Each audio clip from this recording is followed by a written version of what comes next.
Olá, alunos, sejam bem-vindos a mais um vídeo do nosso canal. Hoje a gente vai estar trabalhando então a filosofia helenística. Bem, vamos então tentar compreender o que foi esse período helenístico, certo? O período helenístico ele vai se caracterizar então por um processo onde vai haver uma forte integração entre a cultura grega clássica e a cultura dos povos orientais conquistados.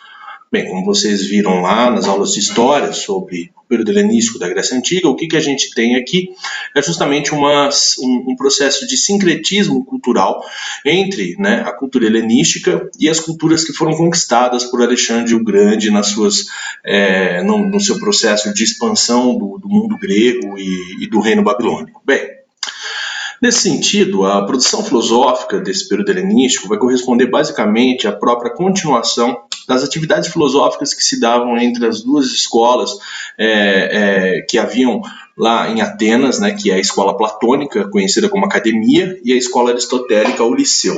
Essas escolas, então, com a morte dos seus fundadores, elas passam a ser dirigidas justamente pelos discípulos desses grandes mestres, que é Platão e Aristóteles. Nesse sentido, com o declínio, o que vai acontecer? No período helenístico você vai ter a fundação de um grande império, a expansão do Império Babilônico, onde você vai ter um único rei, um grande imperador que vai tomar conta de tudo, e isso vai então reduzir muito a participação política dos cidadãos nos destinos da cidade-estado. Tá? Ou seja, a reflexão política ela vai se enfraquecer, porque a vida pública ela deixa de ter aquela ação, ela deixa de ser tão importante como era, Ou seja, a partir desse momento, a vida privada ela vai assumir então o centro das reflexões filosóficas desses pensadores, e as preocupações coletivas então vão passar a ceder lugar para essas preocupações individuais. As principais correntes filosóficas, então, do período helenístico vão tratar da intimidade, do interior do homem, do interior do indivíduo, como a gente vai ver. A primeira escola que a gente vai trabalhar é a escola cética. Tá? Bem, o ceticismo, então, ele vai ter aqui como principal fundador um indivíduo chamado Pirro de Elis, e depois vai ser desenvolvido, a partir do século II, por um indivíduo chamado Sexto Empírico. Basicamente, após a morte de Alexandre o Grande, a política na Grécia Antiga ela fica absolutamente estremecida, ou seja, a democracia não vai mais responder aos anseios do povo grego e os governos autoritários vão passar a tomar conta dessas cidades-estados. Essa estabilidade, então, vai contribuir muito para o surgimento de uma filosofia cética. Por quê? Porque muitas das dúvidas que passam a surgir sobre a capacidade de governo do sistema político, e essas dúvidas elas vão dificilmente entrar em acordos entre os homens daquele período. Nesse sentido, aqui está uma imagem dos dois pensadores, a gente tem aqui o Pirro e o Sexto Empírico, certo? Bem, a filosofia cética ela vai partir de três questões básicas fundamentais. Quais são essas questões? A primeira questão é: qual seria a natureza real das coisas? A segunda questão vai dizer o seguinte: quais as disposições que convém adotar ao respeito dessas coisas? E a terceira questão pergunta: quais as consequências que vão resultar dessa atitude? Bem, essa questão ela pode ser facilmente respondida de uma maneira geral. Facilmente entre aspas, logicamente. Bem, as coisas são equivalentes. As coisas também são difíceis de serem percebidas umas das outras. Nós não sabemos as essências dessas coisas. Por quê? Porque nós não conseguimos percebê-las pelos nossos sentidos e também não conseguimos percebê-las pela nossa razão. Por isso, nós não devemos confiar nos nossos sentidos. Isso nos leva, então, à dúvida. E, quando surge uma situação de dúvida, o que a gente tem que fazer é justamente assumir uma postura que eles chamavam de afasia. O que significa isso? É a suspensão do juízo, ou seja, a recusa em se pronunciar. Nesse sentido, a postura cética ela se transforma numa atitude contra o dogmatismo, ou seja, a ideia de que existe uma verdade absoluta. Enquanto o dogmático aceita uma determinada postura, que por ele é considerada correta, o cético ele questiona a validade da propositura, da afirmação e de qualquer outra afirmação que seja. Ele não concorda de maneira alguma com a existência de verdades absolutas, tudo bem? Essa é a definição central do que é um cético. O que é um cético, se alguém te perguntar? Um cético é um indivíduo que não concorda com a existência de posturas dogmáticas, que não concorda com as posturas dogmáticas que acreditam na existência de verdades absolutas. Nesse sentido, é importante a gente entender que os céticos, eles duvidam, tá? Mas não necessariamente de tudo. Eles vão duvidar apenas daquelas coisas que não podem ser explicadas de uma maneira simples, de uma maneira direta, com um simples olhar. Bem, para pensar isso, eu trouxe aqui para vocês a ideia de você olhar para uma escala de cores. Aqui a gente tem uma escala de cores verdes. Veja bem, quando a gente olha para uma escala como essa, a gente poderia facilmente dizer assim, mas essa cor ela é muito mais verde do que essa, tá? E essa já não é tão verde, ela é um pouco menos verde, mas isso não tem fundamento, porque como a gente pode ver aqui, tudo é verde, certo? Então não dá para a gente dizer, se existem tantos tons de verdes na natureza, qual é o verde mais real, certo? Isso não é possível. Então aqui é mais ou menos essa ideia. Então os céticos, eles se colocariam diante de uma questão como essa, qual é o verde verdadeiro? Eles simplesmente diriam, isso não pode ser respondido e não existe isso e ponto, tudo bem? Nesse momento, então, o momento da dúvida, é muito comum expressar algo que o Pirro de Elis ia chamar de diafonia. A diafonia significa o seguinte: quando nós estamos nós estamos em dúvida sobre alguma coisa, estamos diante de uma situação de dúvida, nós vamos entrar no estágio de diafonia, que significa o quê? Muitas vozes estão falando, né? E a gente acaba se confundindo por conta dessas vozes múltiplas e tudo mais. Então nós temos que silenciar essas vozes e o único modo para isso acontecer é tentar estudar aquilo que nos provoca, tudo bem? Nesse sentido, né, a filosofia cética, ela vai dizer que a verdade ela não pode ser alcançada. Para os céticos, então, todo conhecimento é relativo, porque ele depende da realidade da pessoa que o possui e das condições do objeto em que ele está sendo analisado. Veja bem, a cultura, né, as regras, as leis, os costumes, as visões, as visões de mundo, né, as crenças, elas vão sempre se transformar em cada período histórico. Assim, os defensores do ceticismo, eles acreditam que é impossível a gente estabelecer o que é real e o que é irreal de fato, o que é correto e o que é incorreto. Claramente, a inspiração filosófica que está aqui é naquele filósofo sofista que a gente estudou em um outro momento, chamado Protágoras, tá? Não tenham dúvidas, que é a ideia do relativização, do relativismo, tudo bem? Bem, essa é a ideia central que está aqui no pensamento cético, né, em que os céticos, então, eles defendiam essa ideia de assumir uma postura de neutralidade em todas as questões, não fazendo julgamentos. Então, o cético, ele defende uma indiferença total sobre todas as coisas. O cético, ao pé da letra, significa uma pessoa que é pensativa, que é absorvida em si mesmo e, portanto, é uma pessoa ausente do mundo. Tudo bem? Uma outra escola de pensamento que a gente estuda, né, nesse período helenístico é o cinismo. Tá? O cinismo ele vai nascer por volta de 400 a.C. por um aluno de Sócrates que era chamado de Antístenes. Basicamente, era uma pessoa adepta à filosofia cínica, né, uma pessoa que é adepta a essa filosofia, ele vai defender que o ser humano ele não precisa se apegar aos bens materiais, ou seja, né, ele não precisa de vaidades, tá? As vaidades criadas pela sociedade, né, elas são uma falsa ideia de felicidade. Não há felicidade a partir dessas coisas. Então, essas vaidades da sociedade estão relacionadas às posições sociais que o indivíduo assume, elas estão relacionadas, né, às coisas que, as posturas, né, os costumes que a gente assume a partir do nosso trabalho, né, e o qual pertence, né, desde o nosso nascimento. Então, eles negavam toda e qualquer questão nesse sentido. Tá? Essa é uma foto aqui, uma imagem, né, de uma escultura de Antístenes, né? Mas o principal, né, é entender que essa ideia, esse nome, cinismo, ele vem do grego, né, um termo que significava químicos, que significa viver como um cão. Então, cínicos eram os indivíduos, né, que se propunham a filosofar e que viviam de acordo, né, com os cães da cidade, sem qualquer propriedade, sem qualquer conforto. Eles viviam como mendigos, moribundos propriamente. Levavam ao extremo a filosofia de Sócrates, tá? Segundo a qual o homem ele tem que procurar conhecer a si mesmo e ele deve desprezar todos os bens materiais. O principal pensador cínico que a gente vai estudar é esse cara chamado Diógenes, tá? Veja bem, Diógenes ele foi uma grande inspiração para grandes personagens na história, como a gente pode ver. Vivia num barril, né, junto aos cães da cidade, era um cara vadio, um cara às vezes até tosco, grotesco, ele não era muito bem quisto, né, as pessoas desviavam, cuspiam nele, aquela coisa toda, tá?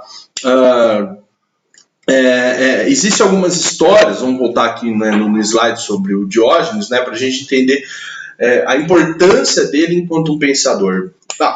A história mais famosa, né, desse pensador Diógenes é a história que se refere a um evento no qual Alexandre está passando junto com sua guarda pessoal, né, e ele vê que Diógenes está lá no seu canto, sentado, tranquilo, e ele decide, então, ir ter uma conversa com o Diógenes. Ele desce do cavalo, vai até o Diógenes, chega para ele e fala, meu caro senhor, né, me diga o que você quiser que eu vou lhe dar, né, tenho admiração por você, algo do tipo, e eis que o Diógenes vira para Alexandre e diz, né, não há nada que possas me dar que eu já não tenha, então deixe-me ao sol, ou seja, sai da frente do meu sol que eu estou me bronzeando aqui, seria mais ou menos isso.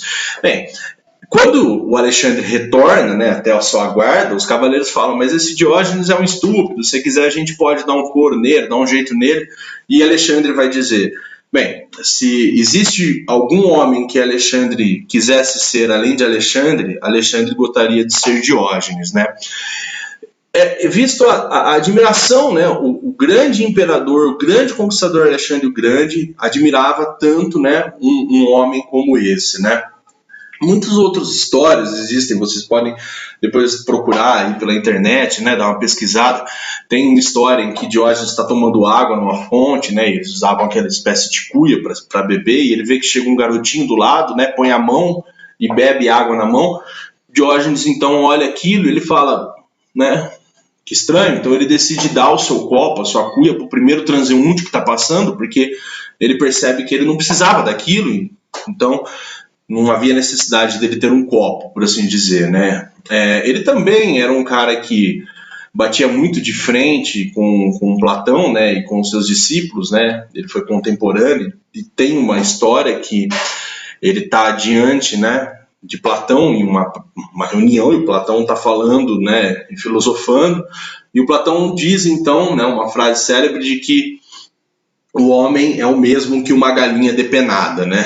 Fazendo alusão à ideia do mundo sensível, né? Do mundo inteligível, e que esse corpo não serve de nada e tudo mais, né? O Diógenes, encafifado com aquilo, no outro dia chega diante do Platão, joga, né, em cima dele uma galinha sem penas e diz a ele, aí está o seu ser humano, né? Ou seja, um cara debochado, um cara cínico, né, vamos dizer assim. Tá? Diógenes, então, né, e a filosofia cínica, né, ela tem aqui um fundamento, como a gente pode ver, que é uma forte contestação dos apegos materiais e as pompas da sociedade, as ambições que a sociedade tinha. Então, para eles, o homem é um animal e, sendo assim, ele deve viver como um tal. Ou seja, o homem é um animal, tem que viver como um animal, não deve se importar com o sofrimento, não deve se importar com a morte, né? Todos os conhecimentos intelectuais que formam a base da sociedade grega, como a matemática, a física, a música, é tudo inútil ao homem, né? Tudo que é invenção do homem, para ele é algo inútil ao homem. Então, nesse sentido, né, que para o pensamento aí de homens como Diógenes, né, as pompas da sociedade, os costumes sociais, eles eram totalmente escrachados e recusados, tudo bem? Os cínicos, eles tiveram então, né, eles foram estereotipados como sendo aqueles anarquistas da antiguidade, uma postura de negação ao modelo político e social da Grécia, né, antiga, que vai conferir aos cínicos essa imagem de pessoas que lutaram pela liberdade, que negaram os modelos sociais vigentes, né, e daí a sua postura de arrogante, de, né, um indivíduo totalmente descompromissado com a sociedade, etc. Para os cínicos, a felicidade, então, está totalmente pautada no desapego aos bens materiais e aos títulos sociais. E esse desapego conduz o homem à sua liberdade. Tudo bem? Os cínicos, então, serão muito influentes, né, do pensamento estoico, como a gente vai ver, né? E o estoicismo, por sua vez, já é uma escola que vai surgir lá por volta do ano de 300 a.C., né? E tem como fundador um indivíduo chamado Zenão, da cidade de Sício. É uma corrente filosófica que partia da ideia do direito natural, certo? E aqui a gente tem o Zenão, né, como um indivíduo que acreditava muito em que todo e qualquer indivíduo, toda e qualquer pessoa é uma espécie de um microcosmos que habita um cosmos muito maior, o que ele vai chamar de macrocosmos, ou universo. Ou seja, trocando por miúdos, é como se cada um de nós fosse um universo. Cada um de nós temos dentro de nós todas as propriedades que compõem o cosmos e fazemos parte disso, tá? Desse universo muito maior. Bem, essa ideia, como a gente sabe, ela vem também lá de trás, né? Ela está muito presente nos pensadores pré-socráticos, como a gente sabe, e aqui ela vai se fazer também real, tudo bem? Zenão de Sício, né? Ele não era um cidadão ateniense, então ele não tinha direito de adquirir um prédio na cidade. Por isso, ele ministrava as suas aulas em um pórtico, tá? Ou seja, pórtico no grego significa estoar. Seriam essas colunas que vocês podem ver, cada um desses vãos eram chamados de pórticos, né? Esses locais onde eles ficavam. Então, eles ocupavam os espaços públicos e se reuniam, né, entre esses pórticos para ficar filosofando e ficar debatendo suas teorias. É daí que vem o nome estoico, né? Pórtico vem de estoar, certo? Então, todos os seguidores de Zenão e que seguiram com essa linha de pensamento, com essa tradição de pensamento filosófico, foram chamados de estoicos, tudo bem? Daí o estoicismo. O estoicismo, então, vai dizer que o objetivo do viver é a própria obtenção da felicidade, mas para ser feliz, o homem ele tem que viver conforme a sua própria natureza, ou seja, a natureza propriamente humana. E para definir essa natureza, os estoicos eles vão observar que todo ser vivo apresenta uma tendência, é a tendência de conservar a si mesmo, apropriar-se do próprio ser e de tudo quanto é capaz de conservá-lo, evitar aquilo que lhe é contrário e de conciliar-se consigo mesmo. E com as coisas que são conformes à própria essência. No homem, então, essa tendência ela se encontra justamente na razão, no pensamento racional, no viver conciliando-se com o próprio ser racional, conservando e atualizando plenamente. Dizendo de uma outra maneira, a natureza do homem é a razão, e para ser feliz o homem deve viver de acordo com ela. Nesse sentido, tudo o que não é racional leva à infelicidade, chegando-se até mesmo a ser uma coisa antiética. Para viver de acordo com a razão, o homem deve se livrar então das suas paixões, dos seus desejos, e ele tem que ser totalmente insensível ao prazer e à dor. Essa insensibilidade ela é chamada de apatia ou apateia, né, no grego. É a forma estoica para se alcançar aquilo que nós chamamos de ataraxia. Veja bem, pessoal, ataraxia seria um estado de imperturbabilidade da alma, a verdadeira felicidade, uma tranquilidade interior total. Não é algo efêmero, mas é algo perene, algo constante, algo que dura. Não depende de circunstâncias. A ataraxia ela é necessariamente uma conquista. Então veja bem, quando temos tudo o que queremos, quando não tememos o futuro. E quando estamos satisfeitos, aí então nós somos felizes. Principalmente quando alguém descobre que a sua satisfação depende apenas de suas próprias atitudes e escolhas, que a felicidade vai se tornar algo palpável. Nesse sentido, a ataraxia ela só pode ser alcançada através da apatia, ou seja, há uma completa insensibilidade às paixões, ao prazer e à dor. Nós temos que agir, então, de acordo com os preceitos éticos e fazer o que nós julgamos devido, mas devemos sempre, então, aceitar as consequências de nossa ação, o curso inevitável dos acontecimentos. Então, veja bem, os estoicos eram indivíduos que acreditavam totalmente nos rumos do destino. Para ele, o destino, ele tinha sim que ser seguido, ele tinha sim que ser aceito. Isso fica muito claro, por exemplo, no pensamento do Epíteto. Epíteto, esse pensador do período romano, era um escravo, certo? E que aceitava totalmente a sua condição. Veja bem, uma das principais máximas de Epíteto é a seguinte: saiba distinguir entre o que você pode controlar e aquilo que você não pode. Felicidade e liberdade começa com a compreensão deste princípio. Algumas coisas estão sob o nosso controle e outras coisas não estão sob o nosso controle. Nesse sentido, só depois que nós aceitamos essa regra fundamental e aprendemos a distinguir entre o que a gente pode e o que a gente não pode controlar, é que nós conseguimos alcançar essa tranquilidade interior e a eficácia exterior vai se tornar possível, ou seja, que a gente alcança de fato a ataraxia.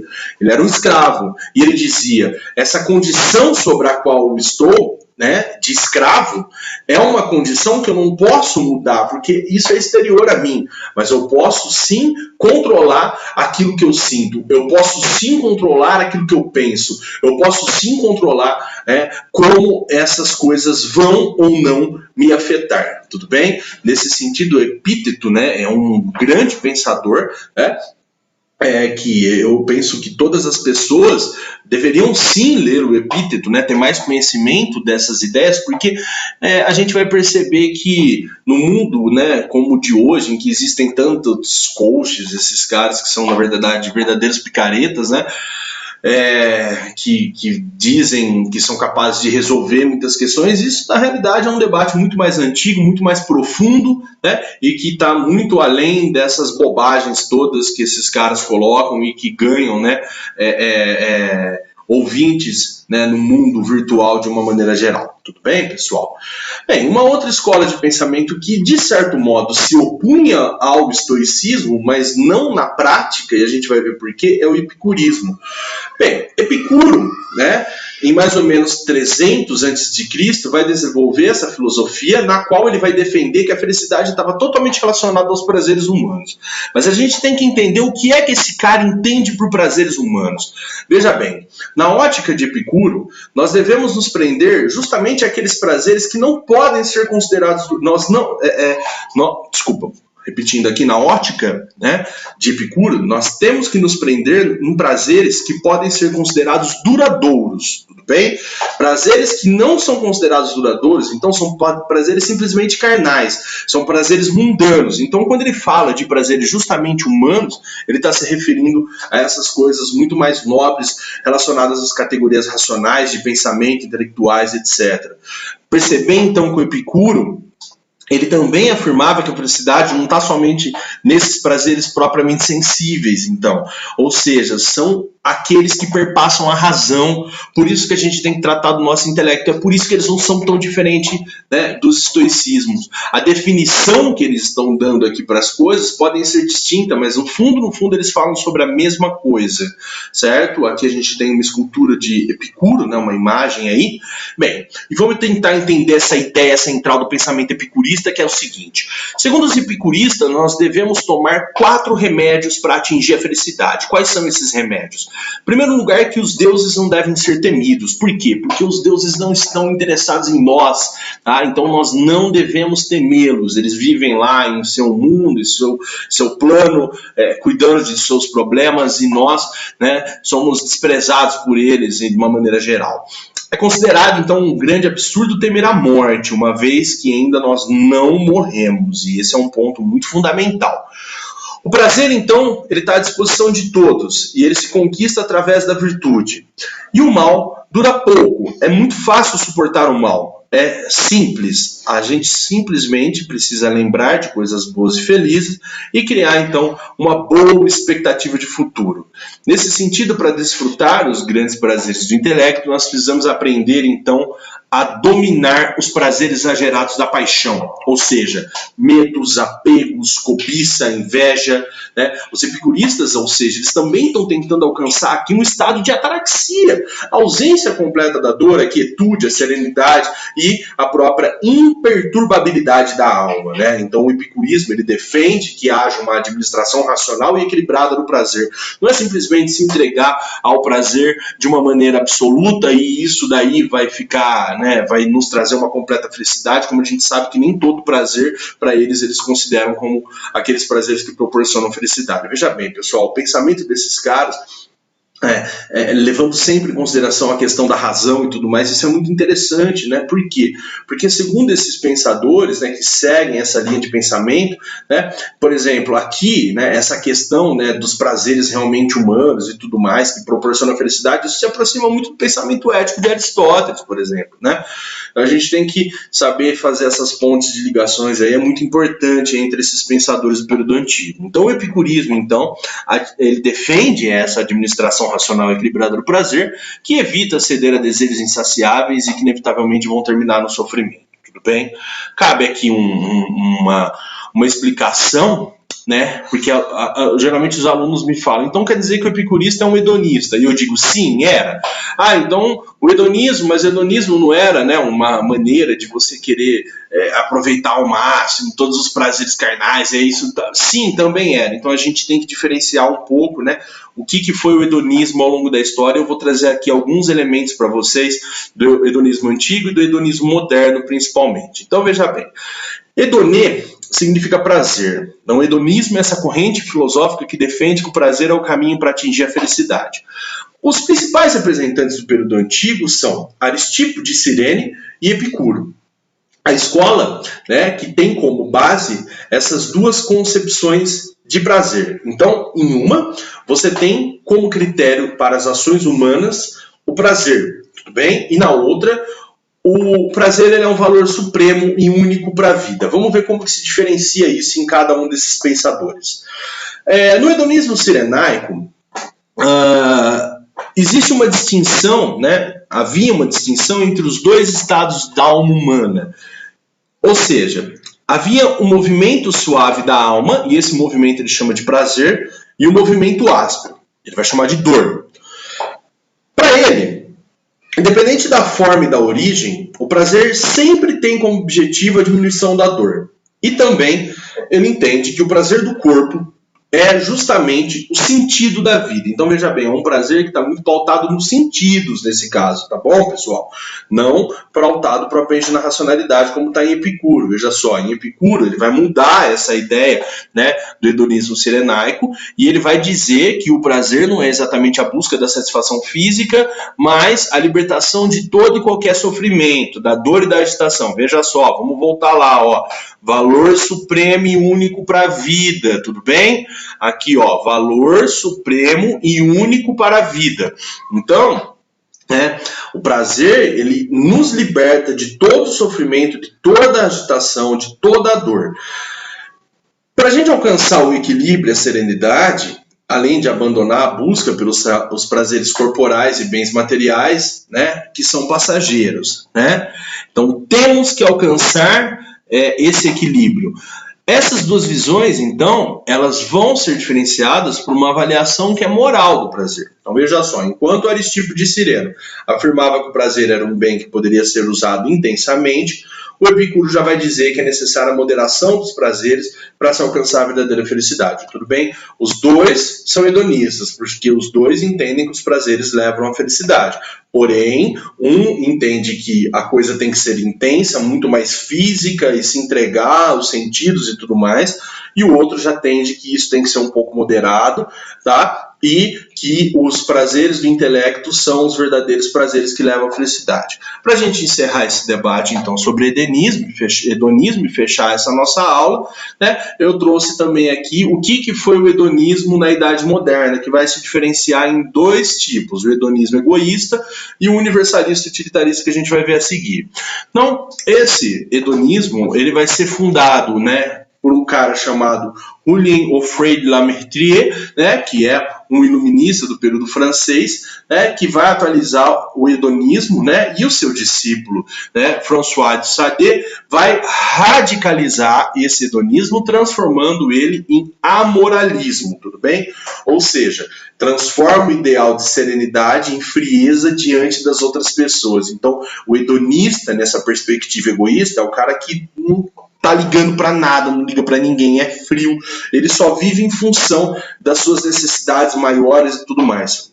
Esse estilo de hedonismo, ele está voltando agora na pós-modernidade em alguns pensadores, tudo bem, pessoal? Mas essa é a ideia, o hedonismo egoísta, ou seja, o indivíduo não é um cara sereno, ele é frio, ele não quer saber, ele quer viver os prazeres dele, ele não se importa com ninguém, ele passa por cima de qualquer coisa, né, para ele poder vivenciar os seus prazeres físicos e sensíveis de maneira absoluta. Esse é o tipo de hedonismo que ficou popularmente conhecido, que foi até de certo modo aí, né, muitas pessoas quando falam em hedonismo já pensam nesse estilo aqui, tudo bem?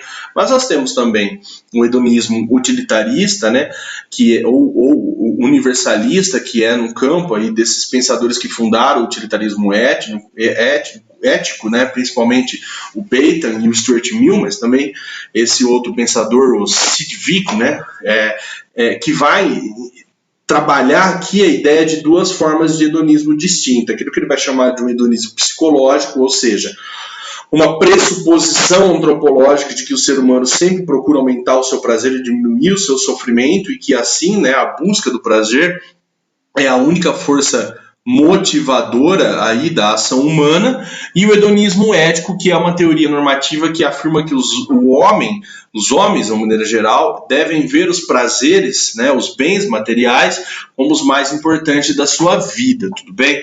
Depois, né, o Stuart Mill, gente, eu não trouxe aqui nenhum texto sobre ele, mas ele vai tentar, então, né, resgatar essa ideia de prazeres propriamente do intelecto, certo? Já que aqui em Bentham e em Sidgwick você tem aqui uma ideia de prazer que é muito mais sensível, tá? Inclusive no Bentham, né, depois vocês podem dar uma olhada aí na outra aula que a gente tem lá sobre o pensamento iluminista, né, a ética iluminista, onde eu vou tratar justamente da comparação entre a ética kantiana e a ética utilitarista.